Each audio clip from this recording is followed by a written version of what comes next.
2025년 6월 23일 월요일 새벽 기도입니다.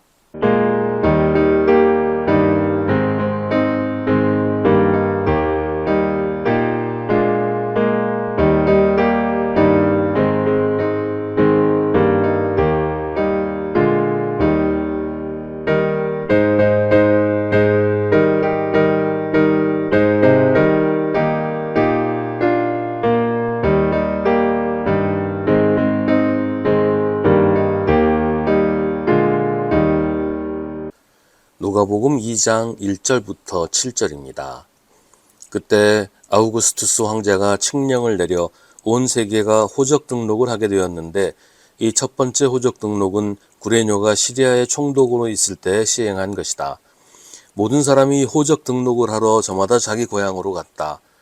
요셉은 다윗 가문의 자손이므로 갈릴리의 나사렛 동네에서 유대에 있는 베들레헴이라는 다윗의 동네로 자기의 약혼자인 마리아와 함께 등록하러 올라갔다. 그때 마리아는 임신 중이었는데 그들이 거기에 머물러 있는 동안에 마리아가 해산할 날이 되었다. 마리아가 첫 아들을 낳아서 포대기에 싸서 구유에 눕혀두었다. 여관에는 그들이 들어갈 방이 없었기 때문이다. 아멘. 누가복음은 예수님이 태어나신 이야기를 하면서 로마 황제의 이야기와 시리아 총독의 이야기를 합니다. 그 시대의 통치자가 로마 황제이고 시리아의 총독이 예수님이 태어나신 유대를 다스리고 있었기 때문입니다. 누가가 굳이 이 이야기를 하는 이유가 있겠지요. 예수님은 세상 한복판에서 태어나셨습니다. 역사 한복판에 오신 것입니다. 아주 구체적으로 사람들 사이에서 태어나셨고 사셨습니다. 교회에서 흔히 사용하는 말이 영적이라는 것인데요. 예수님은 영적으로 오신 것이 아니라 육신으로 오셨습니다. 사람으로 오셔서 사람들과 몸을 부대끼며 사셨습니다. 예수님을 역사와 상관없는 분, 인간사와 무관한 분으로 여기는 사람들도 있는데 성경은 그런 예수님을 말하지 않을 뿐만 아니라 그런 식으로 말하는 건 기독교를 반대하는 것이라고 말하기도 합니다. 예수님은 역사의 한복판에 사람들 가운데 오셨습니다. 유령으로 오신 것이 아니라 사람으로 태어나셨습니다. 그래서 누가복음은 예수님이 태어나신 이야기를 그가 잉태되었을 때부터 자세하게 알려줍니다. 3절은 모든 사람이 호적 등록을 하러 저마다 자기 고향으로 갔다고 합니다. 예수님의 부모도 모든 사람들 가운데 하나로 자기 고향 베들레헴으로 갔습니다. 그때 그들은 갈릴리의 나사렛에서 살고 있었기 때문입니다. 그렇게 예수님은 모든 사람들 가운데서 태어나셨습니다. 예수님이 베들레헴에서 태어나신 것은 이미 구약성경 미가서에서 예언하고 있던 일이에요. 미가서 5장 2절은 그러나 너 베들레헴 에브라다야 너는 유다의 여러 족속 가운데서 작은 족속이지만 이스라엘을 다스릴 자가 네게서 내게로 나올 것이다. 그의 기원은 아득한 옛날 태초에까지 거슬러 올라간다 라고 예언하고 있습니다. 그 말씀 그대로 예수님은 베들레헴에서 태어나셨습니다. 생각해보면 참 절묘합니다. 로마 황제가 온 세계에 호적 등록을 하게 하지 않았다면 갈릴리 나사렛에 살고 있던 예수님의 부모가 베들레헴에 갈 일은 없었겠지요. 마침 그때 예수님의 어머니 마리아가 임신을 하고 있었기 때문에 예수님은 베들레헴에서 태어나시게 되었습니다. 하나님의 아들이 세상에 태어나시기 위해 세계 제국 로마의 황제부터 온 세상이 움직인 것입니다. 물론 그들은 꿈에도 생각하지 못한 일이었지만 말입니다.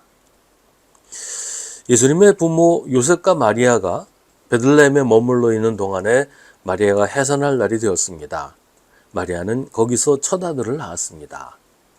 첫 아들을 낳았다는 말은 마리아가 낳은 아들이 예수님만이 아니라는 뜻입니다.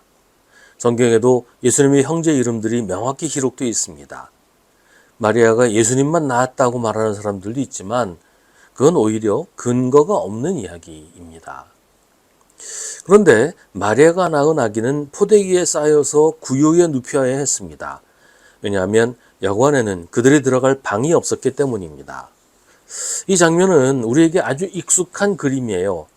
크리스마스 카드에 단골로 등장하는 그림이고 우리 기억에는 아주 평화롭고 목가적인 그런 풍경으로 새겨져 있습니다. 하지만 이 장면을 두고 여러 가지 설명들이 있어요. 여관이라는 말이 우리가 생각하는 그런 여관을 가리키는 말이 아니고 단순히 객실이라는 뜻이라고 하는 설명도 있고 다양한 설명들이 있습니다. 근데 그게 중요한 건 아닌 것 같아요. 예수님이 태어나실 방이 없었다는 것은 그때 베들레헴의 사람들이 한꺼번에 몰려들어서 빈 방을 찾을 수 없었다는 말은 아닐 겁니다. 그때도 크리스마스니까 사람들이 많이 몰렸다. 그건 아니잖아요.